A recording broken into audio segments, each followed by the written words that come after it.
बिस्मिल्लाहिर्रहमानिर्रहीम। अस्सलाम वालेकुम। आज मैं आपको पाए बनाना सिखाऊंगी और खासकर सर्दियों में ये ज्यादा शौक से बनाए जाते हैं। तो इनको बनाने के लिए हमें चाहिए पाए। मैं यहाँ पर गाय के पाए का इस्तेमाल कर रही हूँ। आप चाहें तो सेम इसी रेसिपी के साथ आप बकरे के पाए यानी छोटे पाए बना सकते हैं। ये गाय के 2 पाए हैं और वजन में तकरीबन 1.25 किलो हैं। और इनको मैंने आग पर भून लिया था क्योंकि कच्चे पाए से ज्यादा आग पर भुने हुए पाए ज्यादा मजेदार बनते हैं। और आग पर भूनने की एक वजह यह भी होती है कि पायों पर बहुत से बाल लगे होते हैं। आग पर भूनने से वो सारे खत्म हो जाते हैं और इसमें जो एक टिपिकल सी स्मेल होती है वो भी खत्म हो जाती है। और प्याज बड़े साइज के 2 अदद रफली कटे हुए, लहसुन 1.5 पोथी यानी 1.5 होल गार्लिक, और टमाटर 4 अदद मीडियम साइज के, 6 अदद हरी मिर्चें और थोड़ा सा हरा धनिया, और दही आधा कप, तेल 3/4 कप। आप अपनी मर्जी से तेल कम या ज्यादा भी कर सकते हैं। सुर्ख मिर्च पाउडर 1.5 टीस्पून, नमक हस्बे जरूरत, हल्दी 1/2 टीस्पून, धनिया पाउडर 1/2 टीस्पून, जीरा पाउडर 1/2 टीस्पून, कसूरी मेथी 1 टेबलस्पून और फ्रेश कुटी हुई काली मिर्चें 1 टीस्पून, और गरम मसाला 1/4 टीस्पून, और 1 अदद चिकन क्यूब है जिससे इसका जायका और भी शानदार और मजेदार बनेगा। तो सबसे पहले आप पायों को आग पर भून लें यानी ब्लो टार्च के साथ, या आप आग पर रखकर भी इनके बाल उतार लें। और अब मैं आपको दिखाऊंगी कि मैंने ब्लो टार्च के साथ किस तरह से इनके बाल खत्म किए हैं।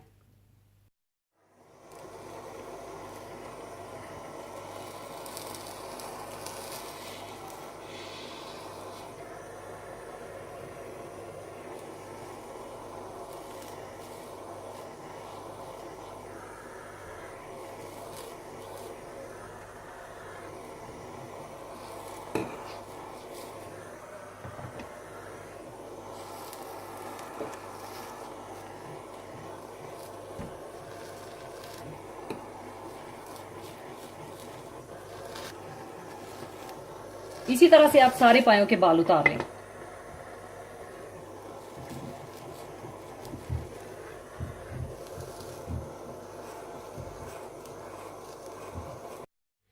तो अब मैं प्रेशर कुकर में पाए डाल लूंगी, और अगर आप खुले मुंह के बर्तन में डालकर पाए पकाना चाहते हैं तो आप इस तरह भी बना सकते हैं।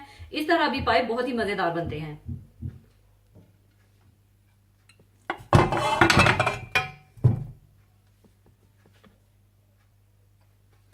साथ ही आप इसमें प्याज, लहसुन और टमाटर डाल दें।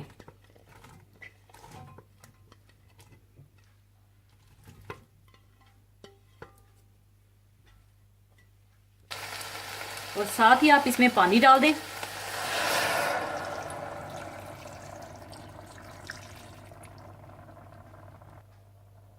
और पानी आपने इतना डालना है कि ये पाए इसमें डूब जाए।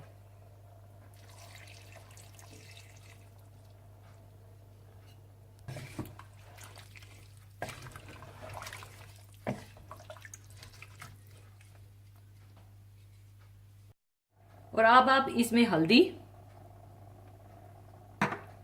नमक, सुर्ख मिर्च पाउडर, धनिया पाउडर, जीरा पाउडर, कसूरी मेथी, तेल और दही डाल दें।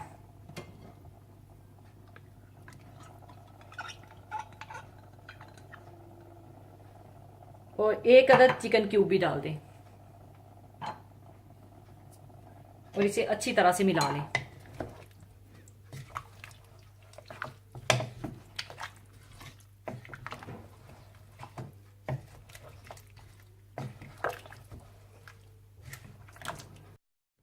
और अब मैं इसका ढक्कन बंद कर दूंगी और 20 मिनट के लिए इसे प्रेशर दे दूंगी।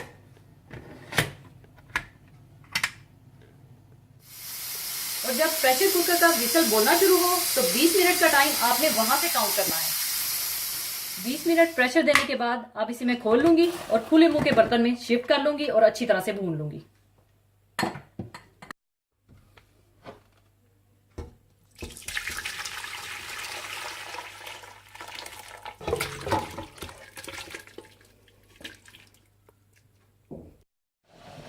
अब आप इसका पानी अच्छी तरह से खुश्क कर लें और इसे अच्छी तरह से भून लें।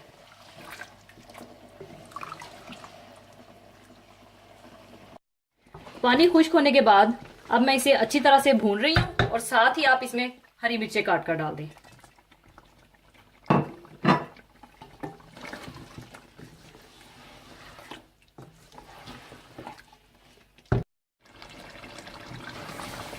अच्छी तरह भूनने के बाद अब आप जितना शोरबा रखना चाहते हैं उतना आप पानी डाल लें।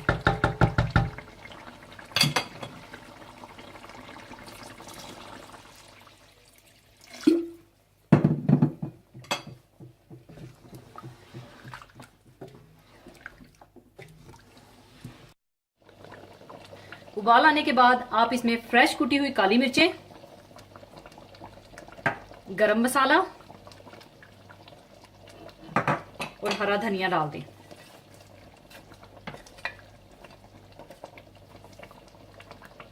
और इसे आप बिल्कुल हल्की आंच पर 5 मिनट के लिए दम दे दें। पाए तैयार हो चुके हैं। अब इन्हें मैं अच्छी तरह से मिलाकर सर्विंग डिश में डाल लूंगी।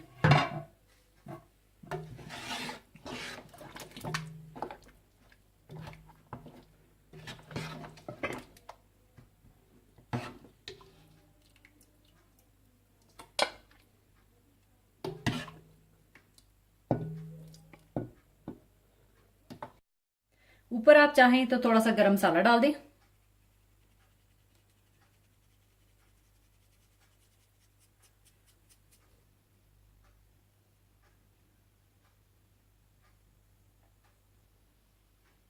लीजिए, पाए तैयार हैं। इन्हें आप गर्मा गर्म रोटी या नान के साथ सर्व करें और जरूर बनाइएगा और दुआओं में याद रखिएगा।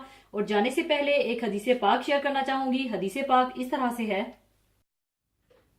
हजरत उन्स रज़ियल्लाहु अन्हु से रवायत है कि रसूलुल्लाह सल्लल्लाहु अलैहि वसल्लम ने फरमाया, अपनी सफों में अच्छी तरह मिलकर खड़े हो और एक सफ को दूसरी सफ के करीब रखो और नमाज में गर्दनों को भी सीधा रखो।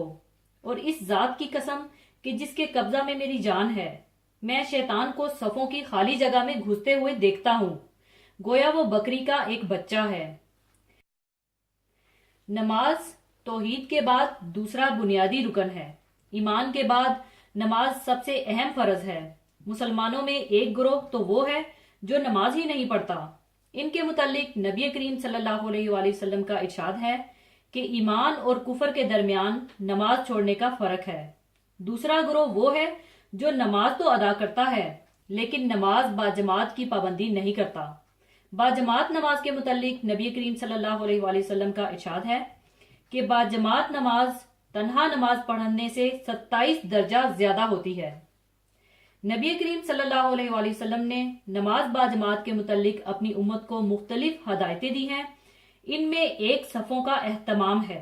नबी करीम सल्लल्लाहु अलैहि वसल्लम ने फरमाया, मर्दों की बेहतरीन और सबसे ज्यादा खैर भलाई वाली सफ उनकी पहली सफ है और बदतरीन सफ उनकी आखिरी सफ है।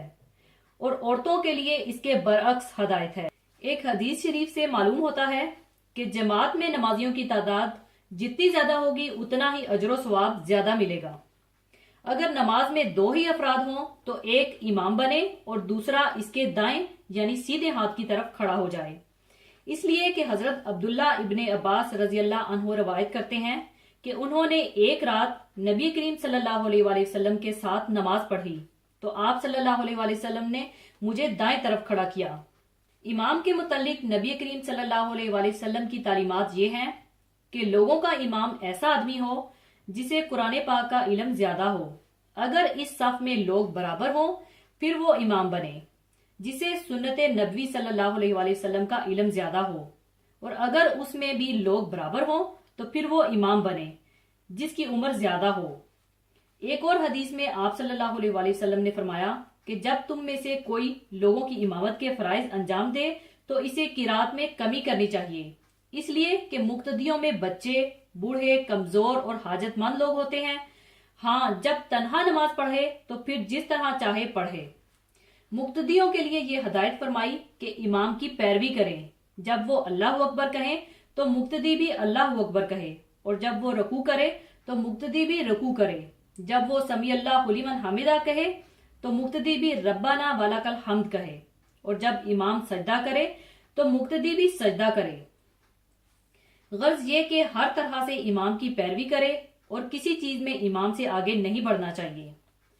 इकामत के सिलसिले में आता है कि नमाज की तकबीर आप सल्लल्लाहु अलैहि वसल्लम के देख लेने पर कही जाती और लोग आप सल्लल्लाहु अलैहि वसल्लम के अपनी जगह पर खड़े होने से पहले सफे दुरुस्त कर लेते। एक रवायत में यूं आता है कि रसूलुल्लाह सल्लल्लाहु अलैहि वसल्लम ने फरमाया कि नमाज की इकामत के वक्त जब तक मुझे ना देख लो उस वक्त तक ना खड़े हो। नबी करीम सल्लल्लाहु अलैहि वसल्लम का ये इरशाद भी है कि नमाज के लिए इत्मीनान, सुकून और वकार से आना चाहिए, यानी दौड़ भाग नहीं करनी चाहिए कि किसी तरह रकत हासिल कर ली जाए। और इसी के साथ मैं आपसे इजाजत चाहूंगी। अपना बहुत ख्याल रखिएगा, दुआओं में याद रखिएगा। अल्लाह हाफिज।